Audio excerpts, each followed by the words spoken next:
So welcome everybody, and thanks for coming to another dialogue. I'm here with Dania today. Now, Dania is a person I have never met before, and we're going to participate in a dialogue. And a dialogue with someone you've never met, basically, in my definition, means that you're getting to know that person and learning something about them that you hope will enrich your own life. And a dialogue is a place to listen and absorb what the other person said, ask them questions, think, and hopefully grow from it. So we're going to be talking today about parents who don't get along and the difference between those parents staying together and separating, because Dania and I have a difference there where her parents stayed together for the sake of the kids' welfare.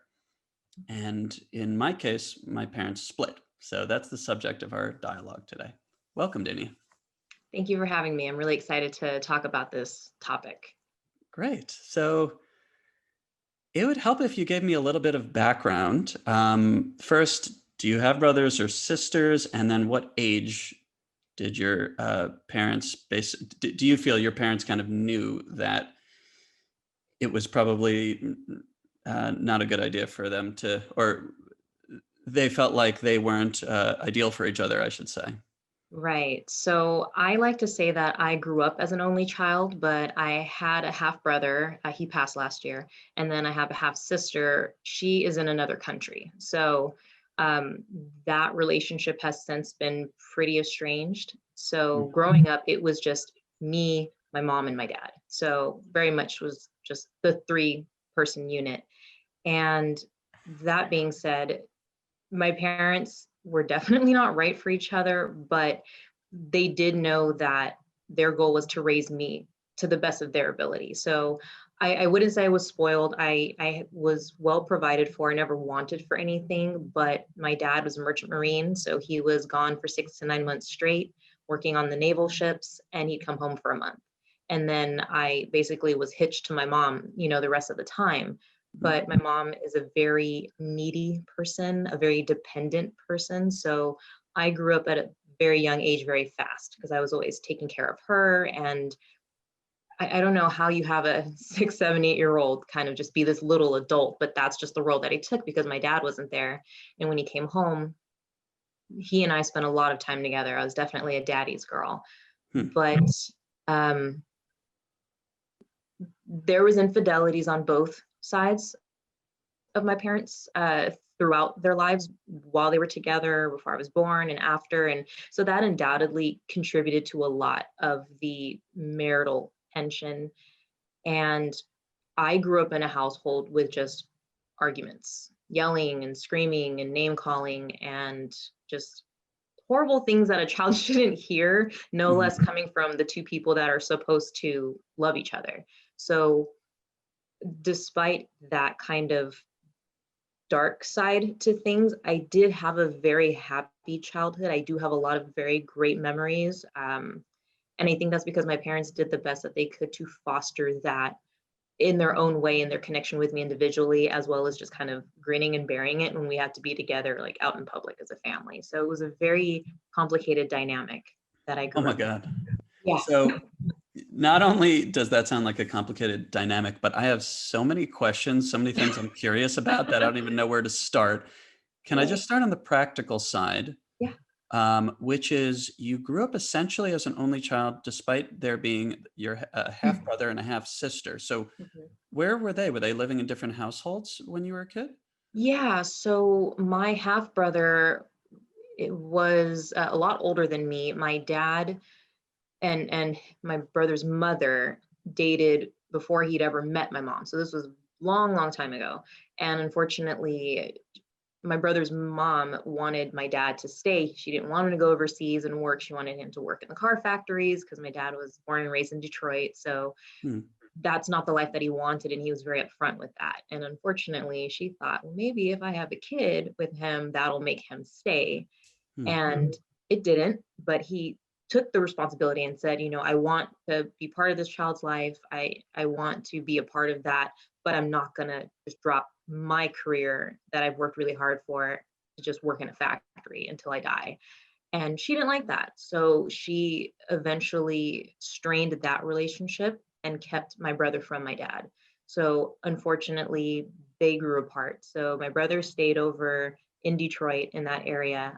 I've always been in California after we moved from the Philippines because my mom is Filipino. That's where my dad met her, being sailor over there, Hmm. and then came to California. So my sister is a couple of years younger than me, and I did not find out about I actually didn't find out about either of my siblings until I didn't find out about my brother until I was 15. I didn't find out about my sister until I was in my 20s. So my parents were those types where they were just like, we're just not gonna let any skeletons out of the closet. And if they pop up, oh crap, we'll deal with it then. Oh So my God. yeah, and I don't, yeah, she's always been in another country. I've never met her in person. I'd met my brother in person on one occasion, but he and I kept in touch on the phone over the years. So, I see. Okay. Wow. This is adding to my understanding of the very complex situation that you were in growing up. I want to get to sort of the general question, but before I do, I still have too many things that I'm curious about. I think the main thing that struck me is you're describing having to be a little adult taking care of your mom, even though you needed to be taken care of as a child. And I just had so much sympathy for you when you said that. I can relate in many ways. But that is so hard on a child. Like you can say that in a conversation mhm, like it's no big thing. And there's a lot of people that have to deal with that, but it's it's an unbearable burden. It can't help but to really compress a child's psychology and affect them for a very, very long time to come. Because being a father of a 2.5-year-old, I just know how mhm, badly that a child needs you to hold space yeah, and to be secure and to yeah, just be the one that when problems come, mommy and daddy take care of it. exactly. Um, so, what I wanted to get to, besides just saying that I really felt sympathy for you when you said that, is you said you had a happy childhood. And I'm just like, Mhm. how can those two things exist? I do not understand those two statements being made. Yeah, I'm a bit of an anomaly, I guess. I am extremely fortunate, first of all, that I did have very strong ideals from both of my parents growing up. Hmm. They, throughout all of the dysfunction, my dad especially, he was the brainiac. My mom was the more emotional one, but my dad, was very intelligent, lover of books, didn't go to college, but his intellect was just parallel to none. So I got a lot of that kind of nerdiness from him, and being able to just communicate and have dialogue with my dad. He was a lecturer, so Hmm. he always explained everything to me and put things in context to where I could understand it. And, a couple times he'd pull me aside and he'd say, just so you know, this is not how it's supposed to be. When people love each other, it should not be like this. This is not what you want to look for in a partner when you fall in love. A partner is supposed to support you. You're supposed to see eye to eye. I did not know what I was in for when I, met your mom. I thought she was this person and it turned out to be this, but I care about you and I don't want you to come from a broken home. So I just want you to know that if you need to talk or if you have any feelings, you can talk to me, but just know that this is not what a marriage is supposed to look like. And that really stuck with me from that young age. And he'd also explained, him being gone for so long. And it was as simple as, we have a nice place to live, you go to a nice school, you have nice things. We're not rich, but we have more than enough. And I have to be gone for this amount of time in order to provide those things for you. So your mom doesn't have to work as hard. Excuse me. So that also stuck with me. So I knew, okay, my dad has this really tough job, but he's doing it for my benefit. Excuse me. I'm getting used to like talking more because through the pandemic we like never really talk to people anymore. So excuse me about that. But Yeah, yeah. yeah, so I was always mature in that sense, but I had a huge imagination, and I still do. I'm an artist, so I guess my artsy creativity kind of saved me from I guess, having to deal with the reality of what I was going through. I was always a social butterfly, had tons of friends, went to sleepovers, had people sleep over, maintained a very normal childhood. And I just threw myself into my creativity. And that was my outlet: writing stories, drawing, singing, dancing, those kinds of things. So I loved school, I loved learning, and that's what I focused on. And just seeing how my parents made certain choices and they were not happy. So I wanted to learn to make the right choices so that I could be happy. So I just kind of contextualize it in that way. The topic of the conversation is, basically it's a difference between you and me in that your parents stayed together despite not being happy together, ultimately, and mine separated. But your parents were together, but they were not physically together very much. Is that right? No, that's Right. correct. My dad ended up retiring from that job when I was in like a junior in high school, because he basically realized my daughter's growing up and I need to be home and I want to watch her go to prom and graduation and things like that. So he retired shortly before, well, about the time that I graduated from high school, actually. So he wasn't there for my high school graduation, but those things were common. So it wasn't like I was terribly upset. It was just part of my life. My dad would be gone for so long. But yeah, so then when he was home, then I would say that the lifestyles kind of clashed that much more, because my mom was essentially living her life, you know, take that to be whatever you want. And Okay. Yeah. my dad's not a stupid man. So, but Mhm. at the same time, there wasn't love there like that. So let me backtrack. When I was 10, my dad actually filed for divorce from my mom, and it was a really, really bad time and very tumultuous, actually. A lot of really traumatic things were happening in the household at that time and that I was exposed to. And my dad, I remember my grandmother flew in, my dad's mom, and we went like apartment shopping. He was actually trying to visualize a life without my mom, and Hmm. he was seeking custody of me.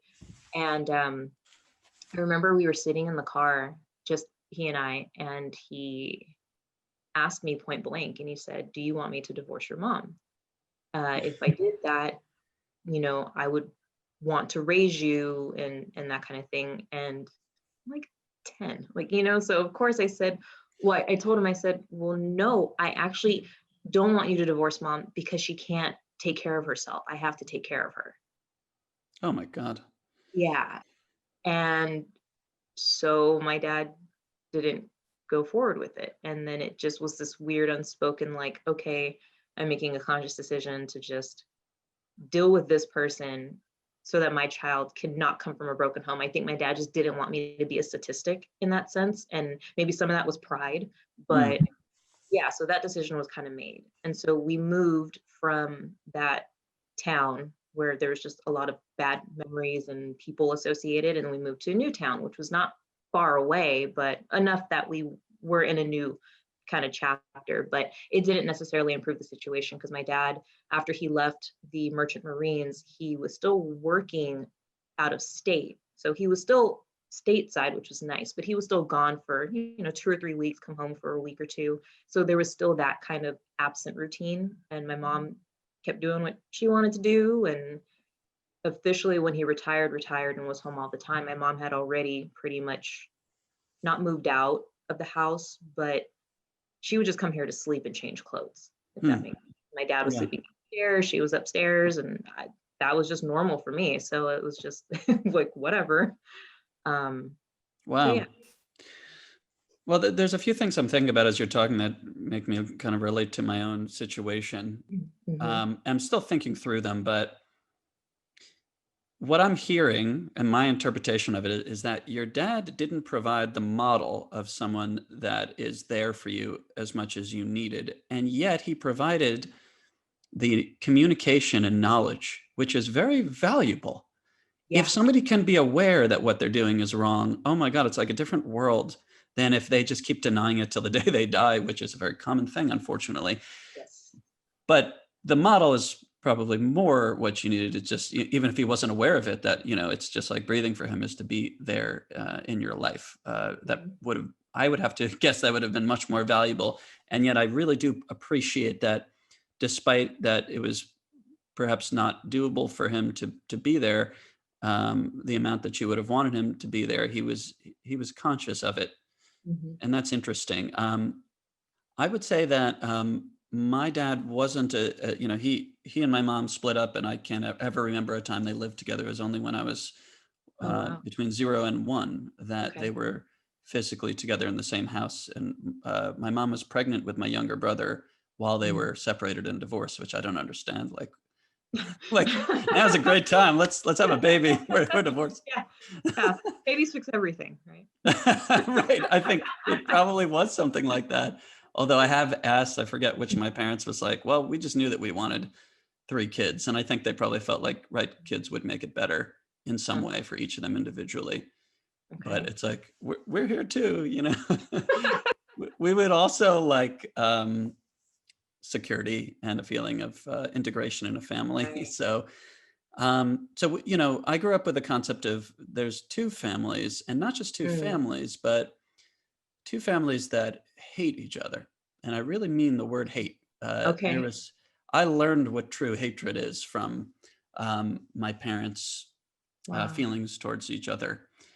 And, that's been damaging to me. And I don't think that I'll ever totally exit my psyche is the Mhm, knowledge that um, two people that I am a part of, mhm. um, hate each other. That means some part of me that is in my mom is hated, and some part of me that is in my dad is hated by some of the most important people to me.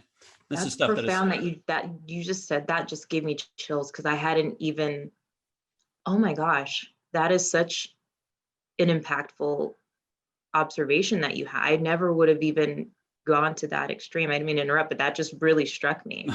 well, Oh my thank gosh. you.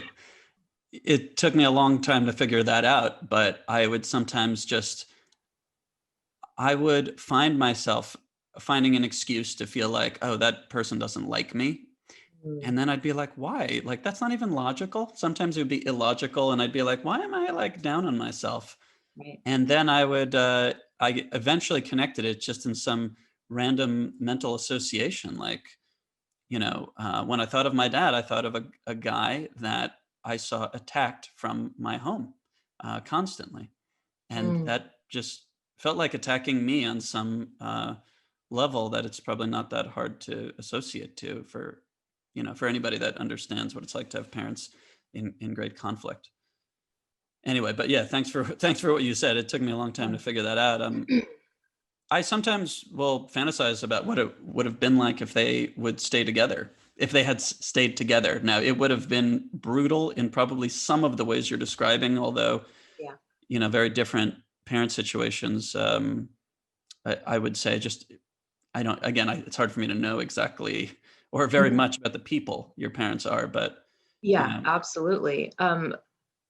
So when your parents split, what was the custody arrangement like? Did they share 50-50 custody or did you spend more time with one parent or the other? And follow-up question to that, when it was just you in with your mom or you with your dad and the other wasn't around, did they speak ill of the other in front of you, or was that something that they tried to keep separate as best as they could?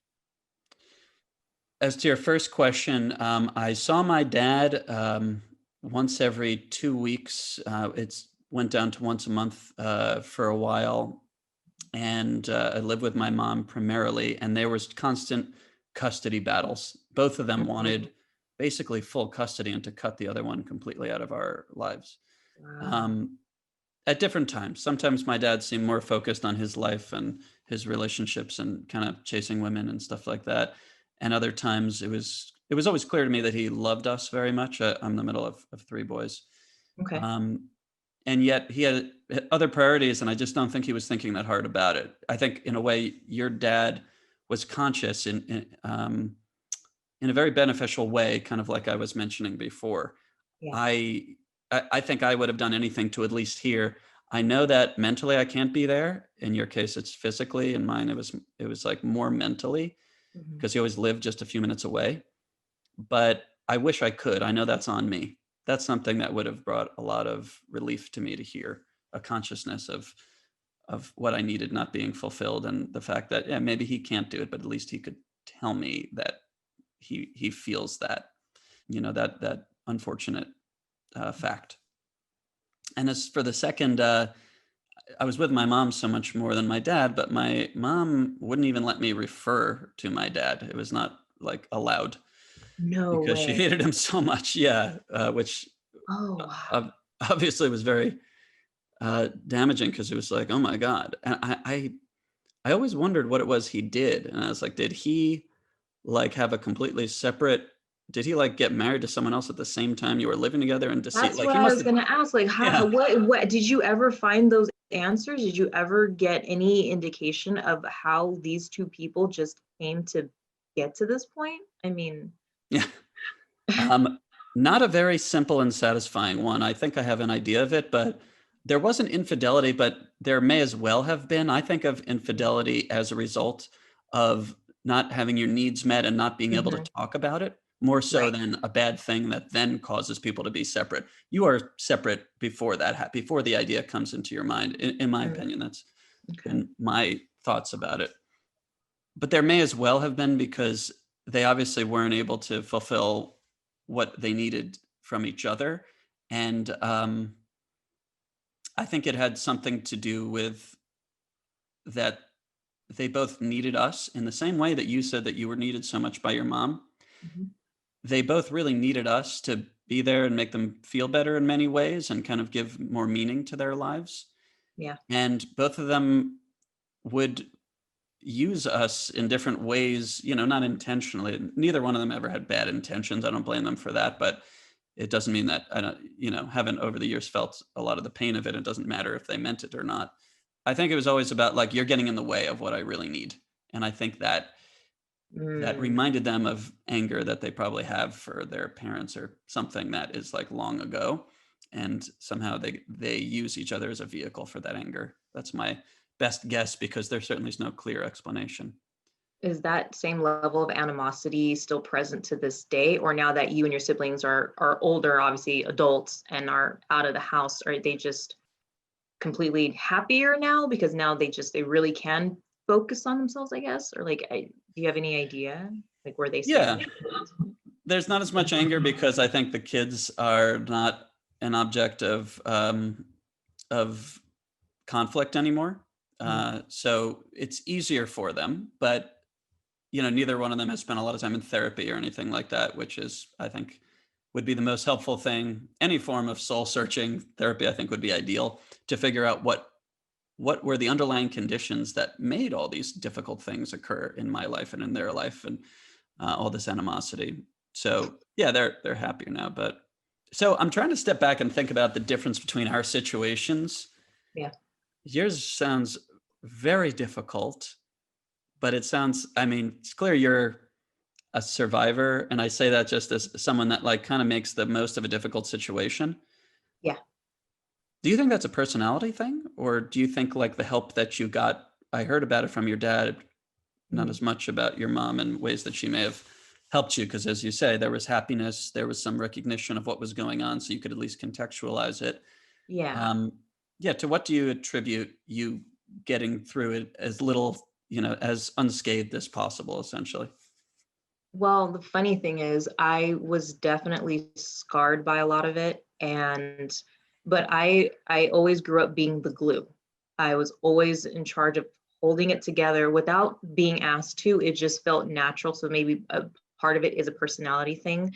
I am very independent, take charge. I know what I want in life. I'm a very passionate person, and I care about people, and I am codependent in that sense where I give because when I see someone that needs help, I want to just offer so much. And so being a natural caretaker to my mom, it was the roles were definitely reversed in that sense. So because I had to mature in that way and understand that I'm a little kid, but I'm dealing with very grown up things, but I'm doing it well. It wasn't like I had all the answers, but I recognized even then that, hey, you know, as long as I'm in charge of some stuff, things are going to be better, because then my parents don't have to worry about as much because I can handle it. So I was just kind of thrust into that role and I embraced it.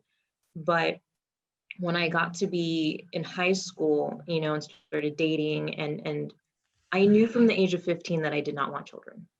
Hmm.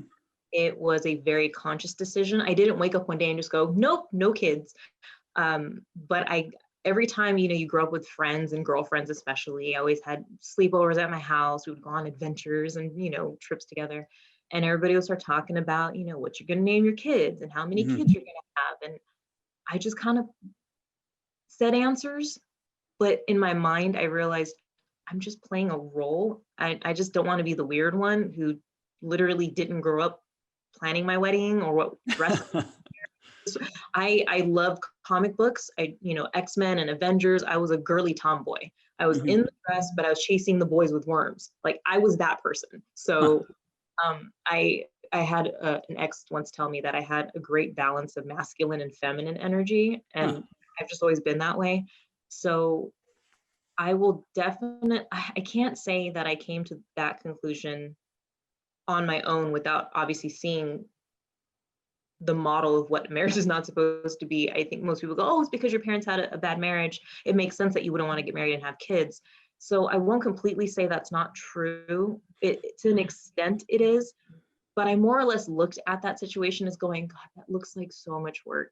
And it's miserable and nothing is guaranteed. There's no magic formula that can guarantee that whoever you meet and you marry and have kids with, it's going to be successful. And I Mhm. just thought it looked like a headache. I don't want to deal with that. I am much happier being responsible for myself and knowing that the goals I set for myself, no one is going to get that for me, nor do I expect that, because my dad was the main provider. My mom had a full-time job, so I actually was thankful for that. So in that sense, she was independent.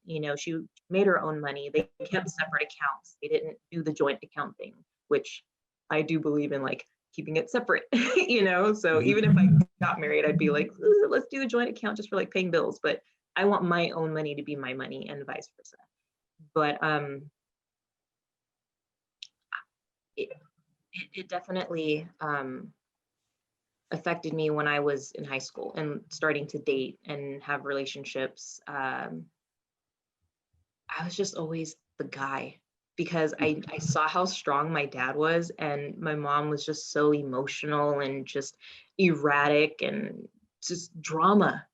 And it was exhausting for me. So I just thought to myself, like, I can't deal with somebody who is just super sensitive and is just going to fall apart and who can't stand on their own 2 feet. I need somebody who's as independent, if not more so than I am, where they're just not needy. So certain things definitely factored into how I saw dating and relationships in correlation to what I saw with my parents. But I just always had that personality. I think I got a lot of that from my dad, because my dad was a bachelor for a very long time before he married my mom. Hmm. And he did tell me that he always knew he wanted one child. He always wanted a daughter. And he always used to brag, you were a planned baby. I saved up for you, because nobody should just have babies and not be able to afford them. Like, he was very much on the soapbox when it came to like that kind of stuff. Yeah. Pretty gentle in that sense. But yeah, so he knew what he wanted. And that applied to his career and to his family life. And the marriage part just didn't quite work out. But 2 out of 3 ain't bad, right? Yeah. I'm curious, when you just over time have selected romantic partners, are they similar to your dad, or is that too much of a broad brush? Um, Honestly, the similarities that I see in my partners with my dad would be emotionally complicated. Hmm.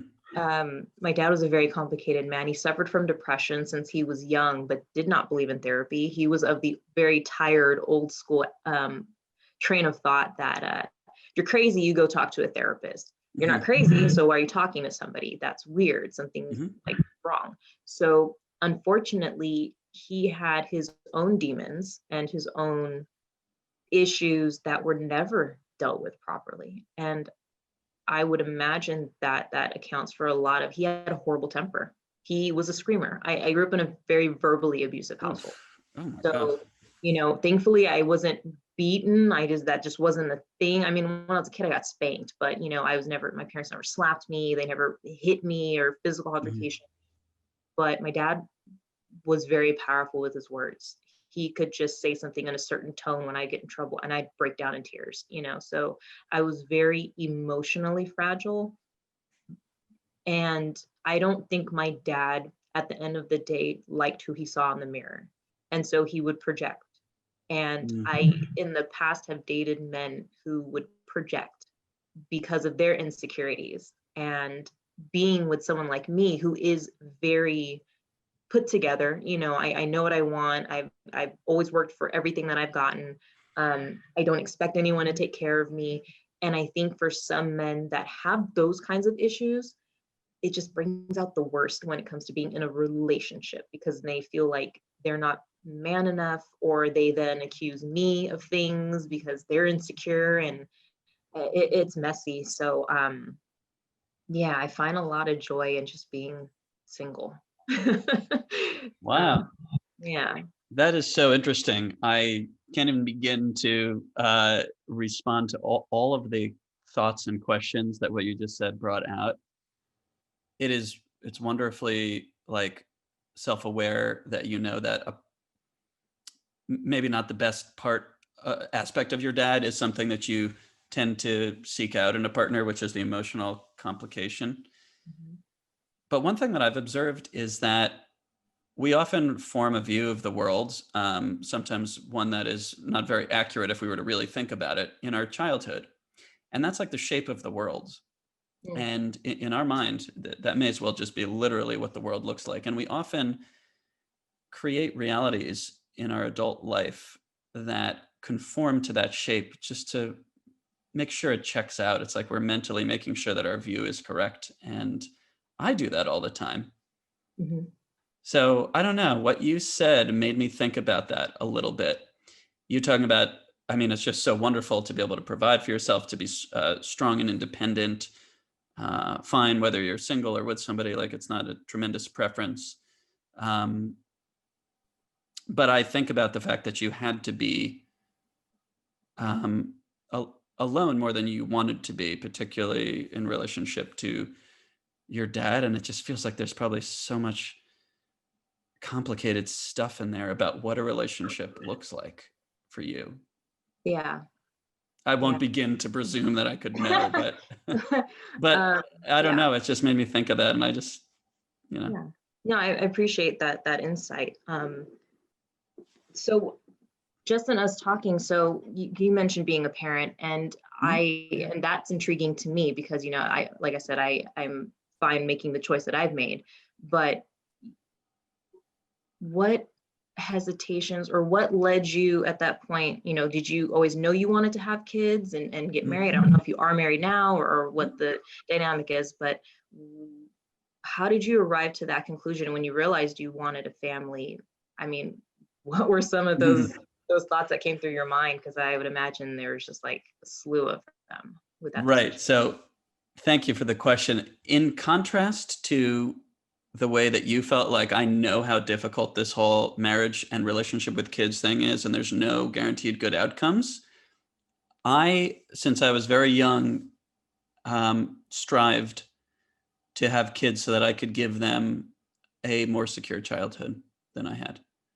And I think it's like you could go either way, right? It's like um, I could understand both reactions so well. Both of them make sense. Will I end up achieving my goal perfectly? Of course not. But I there are a few things in life, if anything, that I'm more motivated to do than provide a good childhood to my son.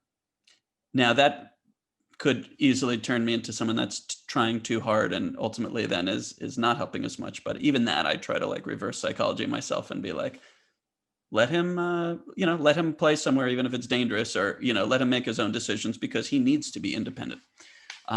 So I think I do a good job of that, but I know there's tons of stuff I'm not going to see because I care so much, Yeah. and end up making mistakes as a parent. But yeah, for me, it is.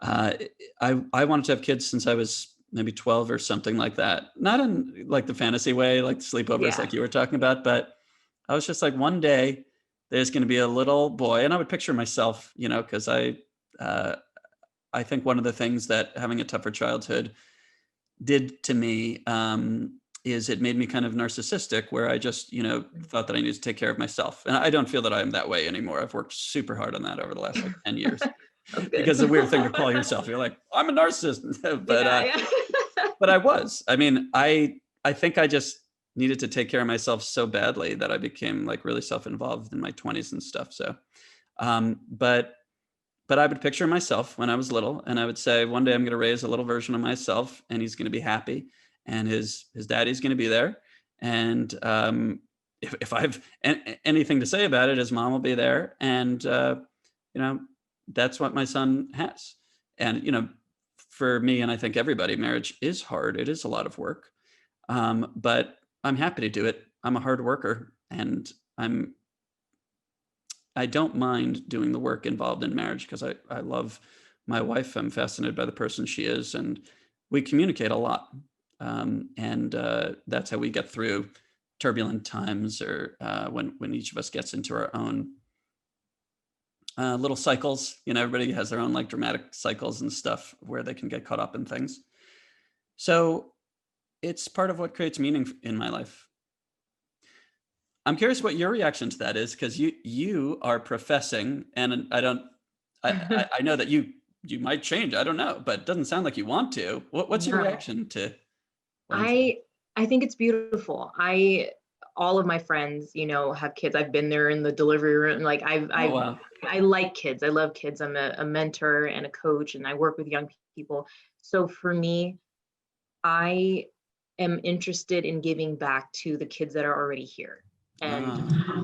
that is my way of being a parent figure. I take my role model status very seriously. I love connecting Mhm. with people. And again, that I'm using my codependency for good, because Mhm. in a relationship, it can be very toxic if you're not with the right person who understands how to cultivate that properly. And but just caring for people around me and watching them grow and progress, and knowing that I helped with that, not for the accolade, but just for that self fulfillment of going, wow, this person is going out and doing amazing things. They're going to be a great contributing member of society.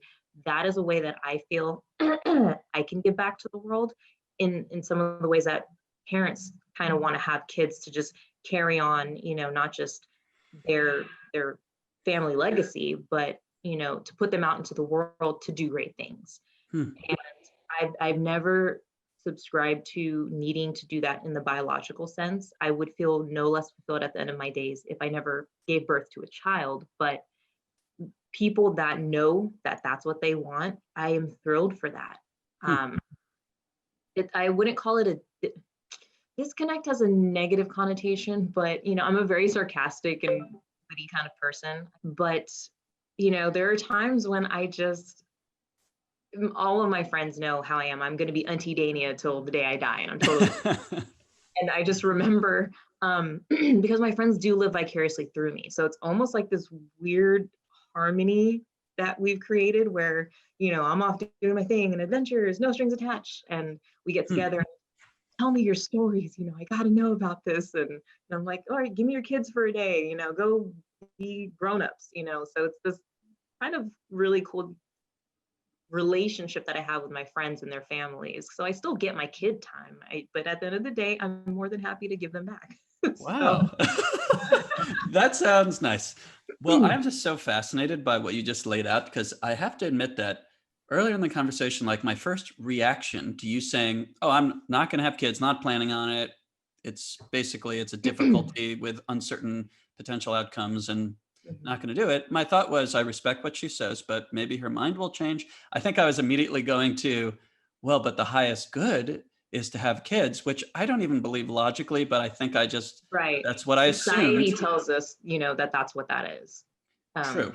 A lot of time. And it's my thing, like I'm Right. really into that. So That's I your think I truth. was just Yeah. off on that.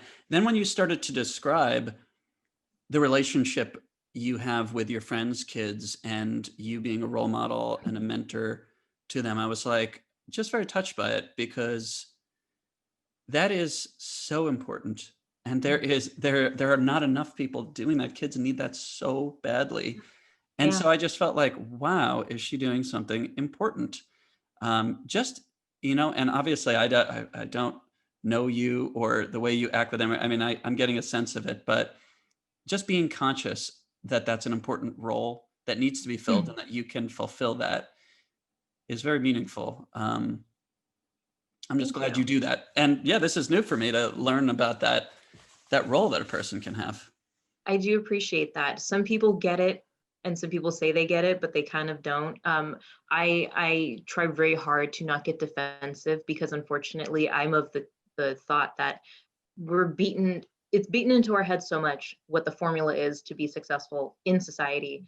You go to college, get a good job, meet somebody, you get married, you have children, you die, and it's just like, and I just never fit that mold. And it wasn't until I got older that I realized not only am I okay with that, I'm not going to apologize for it. But by the same token, it's so against the grain. And when something's different, what do? We question the crap out of it. And Mhm, I used to get very defensive because I've had those uncomfortable conversations with women, even girlfriends of mine who maybe don't know me as well as they thought they did. And we get that conversation. mhm. And to me, and this is not, I'm not like trying to call anybody out, but and I can only speak for myself because there's many other people I've run into who also don't want kids and they're married Mhm, and they don't want kids and so I know it can happen and I know that they can lead very amazing lives. mhm. But if I tell somebody, if someone asks, "Oh, do you want kids?" and I say no, I really think it's rude to ask why. Mm. Because 9 times out of 10, not all the time, it is not really because they're trying to understand, it's because they want to know what's wrong with you, that you would come to Oh, that conclusion. I had a really good girlfriend who we've known each other since middle school, so very, very long time. And I play with their kids all the time. I go to their house, we hang out. And she had a girlfriend. They do these mommy dates, play dates with their kids. So she had just met me. And she's like, "Oh, do you have kids?" And I was like, "No, no, no, no." mhm. And my girlfriend said, "Oh yeah, no, she doesn't want kids." And she goes, "Oh my God, well that's okay, that'll change." Oh. And I'm not even a religious person like that, but I needed the power of God. I just wanted to slap her in the face because I just went, Mhm, "How horrible is that of a response? You don't know me, and mhm. you're laughing, ha ha ha." No, that's for someone who has always had to at a certain point battle with sharing my truth and being comfortable with that to then have a complete stranger dismiss it is was infuriating to me. But now I I don't react quite the same way. I just kind of try to bite my tongue a little bit and just kind of fluff it off and move on because I don't want to get it centered around that conversation, so to speak. Mhm. And of course, it's always been an issue with relationships. I don't know why guys seem to not think I don't know what I want, and they go into because I lay the cards out on the table on the first date, oftentimes, because Right, that's right, right. it'll naturally come up usually. Do you want kids? Actually, no, I don't. And they'll go, oh, well, why not? So I made my little list of pros and cons, and say, whether Mhm, you agree with it or not, this is how I feel, and you have to know that and be okay with that if you mm. want to move forward with me. And unfortunately, many times they move forward thinking they're going to be that one that changed my mind. Wow, wow. And yeah, and that has been very adventurous and tumultuous. But now people are starting to really listen and understand that I mean what I say when it comes to that, and that I don't see it as a bad thing. I don't know. Like, I just got out of a relationship very recently, and that was a huge issue. There was many more issues, but that was a very glaring one. And I'm perfectly content with being solo for quite some time until further notice. But I do make it very clear for anyone that I would go on a date on or get to know to just say, if you're picturing a future with me, it's going to be a very particular type of future, but a very rewarding one, But it's just, I know what I can give and what I cannot give. And I refuse to bring a child into this world on a compromise. Either you really want that kid or you don't. And Mm. to be very frank, my goal at the end of this year is to actually get my tubes tied Hmm. or just, continue. I have an IED. just get Mhm. that placed. But I'm just like, I'll be 40 in a few years, and I know you should never say never, but I feel just as strongly as I did when I was 15 that that's just not the trajectory that my life is meant for. So that decision has been very empowering for me. And nobody has really told me, like, oh, no, you shouldn't do that, because they're finally understanding the type of life that I want to live. And I want to be selfish to a degree. I have enough love and compassion and understanding for another adult partner. Mhm. I Mhm. don't know that I want to get this blank slate and start from scratch. It's not of interest to me at this point, for the reasons that I mentioned earlier, in the sense of just like already giving back and working with young people, and shaping those minds and Mhm. putting them out into the world. I'm more than fulfilled with that. Hmm. This is fascinating to me. And first, I want to say that I understand how it would really bother you if somebody asks a question like why, and it's really a judgment and not a question. So I totally get that. And I'm someone that often makes iconoclastic decisions that are not in keeping with the mainstream. So I get it that people are just like, well, the way to do it is what's in my mind. So, Right. how could you be different? It's like, well, we have different philosophies. I'm just very intrigued by what you're saying because it's not the way that my mind has worked. So it's just not something I've had as much access to. And it's like, who am I closest to? My wife. And obviously, like, we made the decision to have a child. So, but it's interesting. One way in which I relate to you is that we constantly get asked when we're going to have the next child. And the answer is we may not have a second child. Okay. And right now, that's the way we feel. We don't want a second child. If we do, it might be we might adopt a child Oh, that's because wonderful. yeah, that's my thought is like there's Mm. some child that might have an extremely difficult life that instead could have a wonderful life with loving parents that would be ready. But I'm of the same mind that you said your dad expressed earlier. Where it's like you should be ready. Like we waited to be fully financially ready, but more than that, emotionally ready. Where when I was talking about being narcissistic and self-involved, there's no way I would have had a kid. I wouldn't even have gotten married at that point because I don't want to be a bad partner. Like that's not okay. I'm too I'm too ambitious to be a Mm. bad partner. Like I want to be a great partner and then keep improving, and I still At, feel that way. But at what point in your life did you, or what age, or was there a turning point when you just kind of realized all of these things where you're like, you know what, I'm ready to meet that person. I'm ready to do this and do that. And I'm ready to kind of leave all this stuff behind. Like, was there a specific turning point or events that led to that? And how did you go about then executing that decision? I became ready when I was in my late 20s, and now I'm in my late 30s. So I didn't know that it was even possible to be ready to marry somebody. It just hit me when I met my wife because I had been, trying to be a certain way for a really long time, but kind of hiding from myself. I didn't really know how I felt very on a very deep level. And my wife is a very wise person, and she immediately called me out on all the bullshit that I was telling myself all the time. um, and I was like, God, is that an attractive trait? Even though it was very disruptive, and I was just like, what? No, that can't be true. But then I was like, I was open to it. I'm just lucky that I happen to have the trait of that I was open-minded about it and not like, no way, I'm going to throw that out the door as soon as somebody tells me like that I'm thinking of things in a way that's not productive or helpful to me.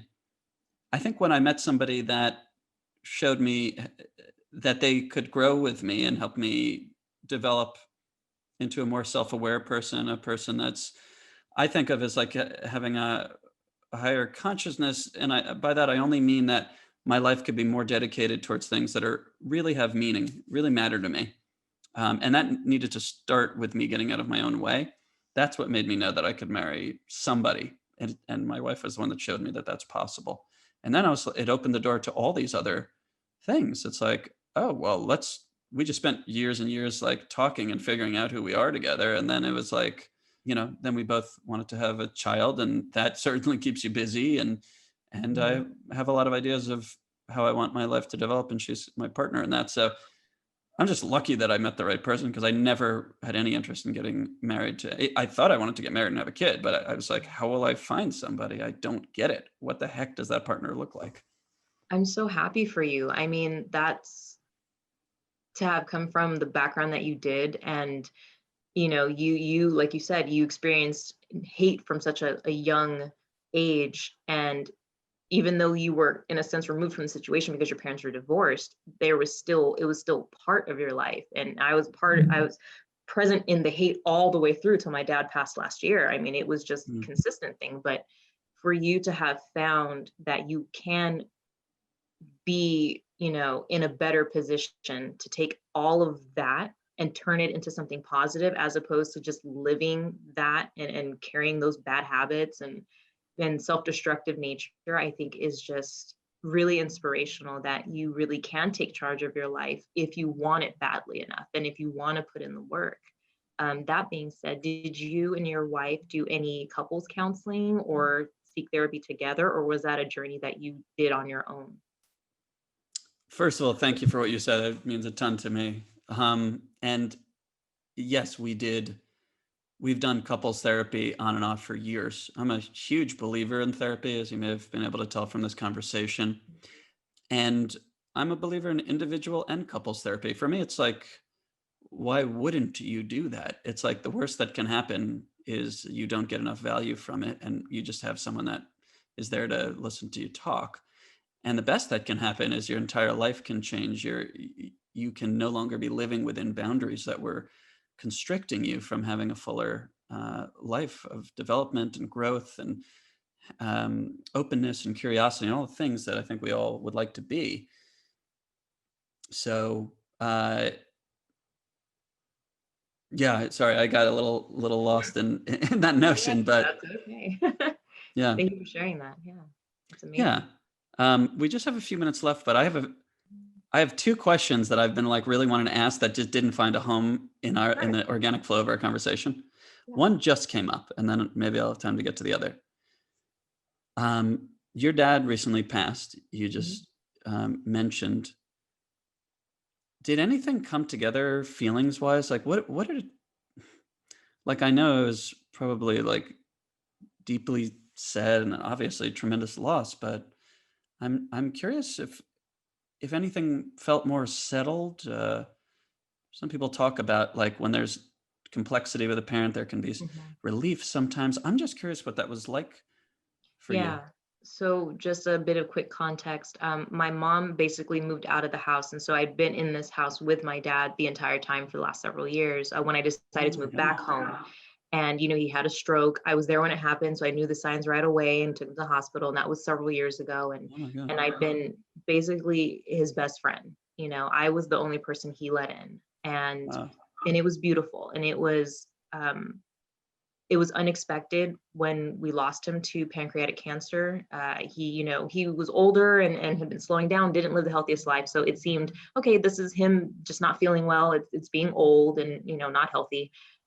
When we got the diagnosis, he passed 24 hours later. And Oh my so god. there was a lot of there was no closure. There wasn't a chance to say goodbye. There wasn't a chance to, because it happened when I was sleeping. It was like 1 in the morning and I was getting to the hospital, and he was already gone. So I have more questions than answers, but in taking all of his things and sorting through and throwing things away and finding, all these pieces of his life, that I just, sorry, um, I just had so many questions to ask, because I realized how hard his life really was. And then to deal with a partner that he just could not connect with, and to have this child that he always told me the best thing I ever did in my life was have you. Oh, And I realized how lonely he had been and how much he sacrificed his own happiness. He never found that partner, he never found that person. And he was very lonely. And I really was the only person he had. So while it was very devastating to know that he didn't get a chance to really live his happiness, I was glad that I could be there to be a form of happiness for him. oh my god. Yeah. I both hear that there's still a lot that you're trying to understand. Like you said, you have more questions than answers, but just hearing that you were his best friend and the only one that he would let in for years, for the last couple of years of his life, that is one of the most incredible forms of closure in a certain way. I'm really happy for both of you that you had that time together. Thank you. Wow. Um, and yeah, I really appreciate your willingness to be open during this dialogue. I feel like I've gained a lot from it. I'm going to remember a lot of this, Same. and I think it'll stay with me and influence just certain topics that we've talked about, the way I think about them. Yeah, Um, it's been great to talk to you too, because it's almost like I'm looking into a parallel universe, like 'cause like you said, I wonder what it would have been like if my parents stayed together. I'm like, well, I could tell you how mine turned out. And yeah, in turn, you just told me, your version of it. So it's almost like I gotta take a peek into a different reality that could have been my life very right. easily, and vice versa. So that, and to have seen how well you turned out, and to know that your son is a very lucky kid, to have this family that you knew you wanted to do justice to, I think is just very inspirational. So Oh, that's thank you, Danny. I really appreciate that. And I can tell this is the type of dialogue, and this is something I've written about on the website, that when you have a dialogue, you don't realize everything at the end of the conversation that's going to come from it. Like yeah, you process when you sleep, you process thinking both passively and actively in the days and the weeks afterwards. And I can just tell there's so much activated sort of in the back of my mind right now. same. Um, just looking forward to seeing what evolves from our conversation. So I just want to thank you again so much for being a part of this dialogue and just for what you've contributed to me Pleasure. by being here. So thank you. Thank you. I appreciate it.